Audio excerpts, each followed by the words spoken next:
Bonjour mes chers amis, mes chers élèves. Dans cette vidéo, on va essayer de faire une analyse technique d'un système, comme l'indique la photo, concernant un contrôle à distance numéro 2, deuxième semestre, dans la matière technologie industrielle, sciences d'ingénieur.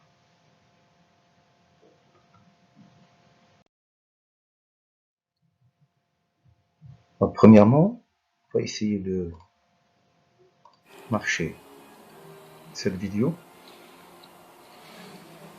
qui nous montre le fonctionnement de ce système et les différentes parties qui composent le système étudié. C'est un système qui commande un piston, comme l'indique la vidéo. Voilà le piston numéro 7. Il faut se rappeler de cet élément.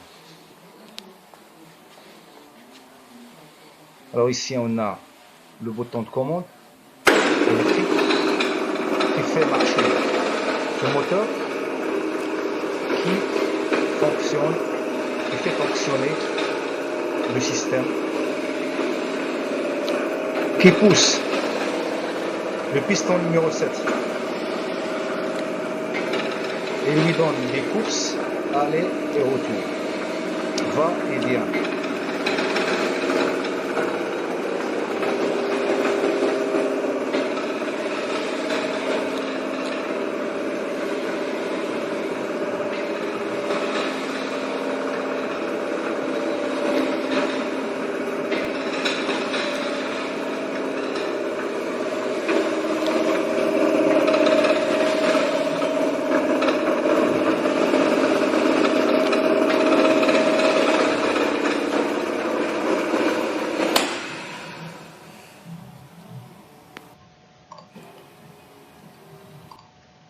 Bien, donc la vidéo est claire. Donc on a le piston numéro 7.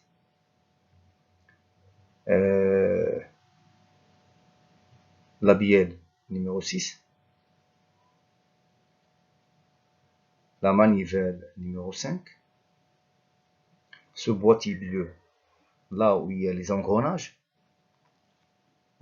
numérotés, on va les voir dans le schéma fonctionnel. Le système, qu'on va lui donner son nom, qui transmet le mouvement de rotation entre le moteur électrique. Voilà le moteur électrique. Et voilà le système qui transmet le mouvement de rotation vers la boîte bleue, là où il y a les engrenages, qui font fonctionner la manivelle, qui fait fonctionner la bielle numéro 6. Et bien sûr, qui fait translater, aller et retour, va et vient avec une course du piston numéro 7. Alors, moteur électrique vers cette boîtier bleu, vers la manivelle, la bielle et le piston.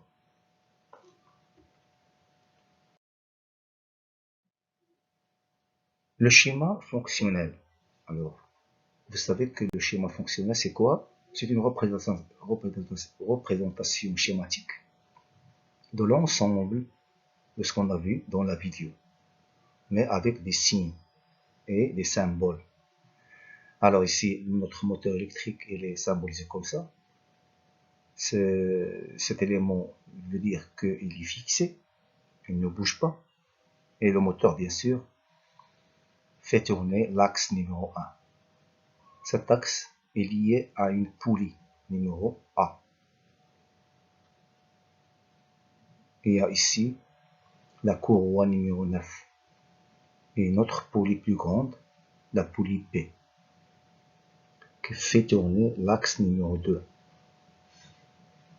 où il est attaché le pignon C, qui est en engrenage avec le pignon D, qui est attaché à l'axe numéro 3, où on a attaché le pignon numéro E, qui est en engrenage avec le pignon F, qui est en liaison avec l'axe numéro 4, qui est lié à la manivelle numéro 5 Et bien sûr, la manivelle numéro 5 est liée à la bielle 6 qui est liée au piston numéro 7 qui fait la translation suivant une course qu'on va appeler C7.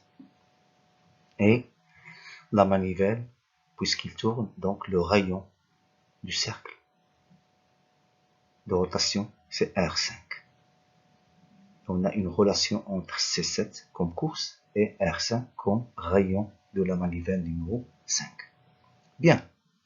Donc, suivant le schéma fonctionnel que vous avez devant vous, on a deux systèmes utilisés, deux systèmes de transmission de mouvement de rotation. Premièrement, poulie et courroie. Et vous savez que le système poulie et courroie, il est composé de deux poulies, la poulie A, la poulie B et la courroie 9.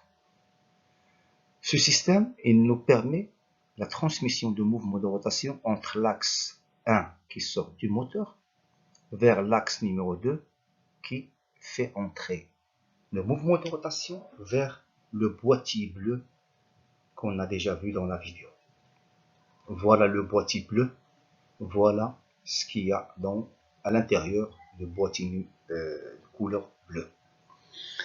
On a deux engrenages ici, donc deux engrenages cylindriques. L'engrenage, premier engrenage composé par les pignons C et D, et le deuxième engrenage composé par les pignons E et F. Donc deux engrenages. Chaque engrenage, il y a deux pignons.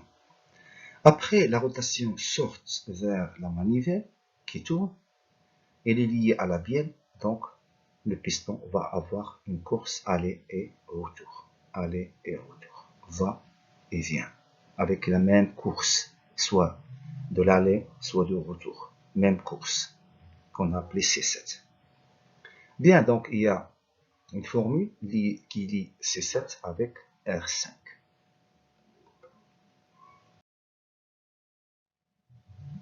Donc, les questions qu'on peut se poser dans notre analyse technique du système, et on doit lui trouver des réponses. La première question, quelle est l'origine du mouvement dans ce système? Donc, l'origine du mouvement dans ce système, c'est le moteur électrique. Deuxièmement, quel est le nom du système qui transmet le mouvement de rotation entre l'axe 1 et l'axe 2? Donc, c'est le système poulie et courroie, composé par les deux poulies A et B, liées par une courroie numéro 9. Quel est le nom du système qui transmet le mouvement de rotation de l'axe 2 à l'axe 3? C'est un engrenage cylindrique entre l'axe 2 et l'axe 3. Quel est le nom du système qui transmet le mouvement de rotation de l'axe 3 à l'axe 4? Aussi un engrenage composé par les pignons EF. Ici, l'engrenage est composé de pignons A, C et D. Et ici, l'engrenage composé par les pignons EF. Quel est le nom du système qui transforme le mouvement de rotation de l'axe 4 en translation du piston 7? C'est le système composé par la manivelle numéro 5 et la bielle numéro 6. Alors, la manivelle fait la rotation. La bielle, c'est elle qui lie celui qui fait la rotation avec celui qui fait la translation. Donc, le système composé par la manivelle 5 et la bielle numéro 6, c'est un système qu'on appelle bielle-manivelle. Bielle-manivelle. Bielle numéro 6 et manivelle numéro 5. C'est un système qui transforme le mouvement et celui qui n'a pas compris que le système bielle-manivelle transforme le mouvement, il doit revenir vers le cours des systèmes de transmission de mouvement. Donc, il y a une vidéo qui nous donne un cours. Donc, le nom du système qui transforme le mouvement de rotation de l'axe numéro 4 en translation du piston 7, c'est le système appelé bielle-manivelle. Qu'appelle-t-on les éléments C, D, E, F? Alors, C, D, E, F, ce sont des pignons qui composent deux engrenages. L'engrenage composé par CD et l'engrenage composé par les pignons EF. Donc, ce sont des pignons. Hein, qu'appelle-t-on les éléments? Ce sont des pignons, ce ne sont pas des engrenages, parce qu'un engrenage, il est composé de 2 pignons, au minimum. Quel est le nom de boîtier numéro 10? Alors, le boîtier numéro 10, son nom, on peut dire que c'est un boîtier d'engrenage. Hein, ou bien un boîtier de puissance, ou bien d'amplification de puissance, parce que il est très connu que les engrenages ils sont utilisés quand il y a une transmission d'un mouvement, mais en puissance. Donc, c'est un boîtier composé par des engrenages, hein, des engrenages cylindriques. Déterminer les formules nécessaires pour les calculs. Alors, si on prend R de A à P, c'est le rapport de transmission du système polycourroie. Et bien sûr, la formule sur laquelle on va se baser, donc on peut dire que R de A à P, c'est dA sur dP. Si on a les deux diamètres, donc on pourra calculer R de A à P. R de A à B, puisqu'il s'agit d'un système qui n'est pas denté, donc la deuxième formule, c'est la formule qui nous donne les nombres de tours. Donc, si on dit que R de A à B égale NP sur NA, pour la première formule, la deuxième formule, c'est DA, hein, sur DB. Voilà, donc on a deux formules, puisque le système n'est pas denté. Donc, on passe vers notre deuxième système, qui est le système des engrenages. On a le premier engrenage composé par les pignons C et D. Donc on a trois formules ici, parce que c'est un système denté. La première formule, R de C et D égale à ND sur NA. La deuxième formule, DC sur DD. Et la deuxième, c'est ZC sur ZD. Donc on a trois formules. Hein. La formule des nombres de tours. La deuxième sur le premier. La deuxième, c'est le diamètre. Diamètre de C sur diamètre de D.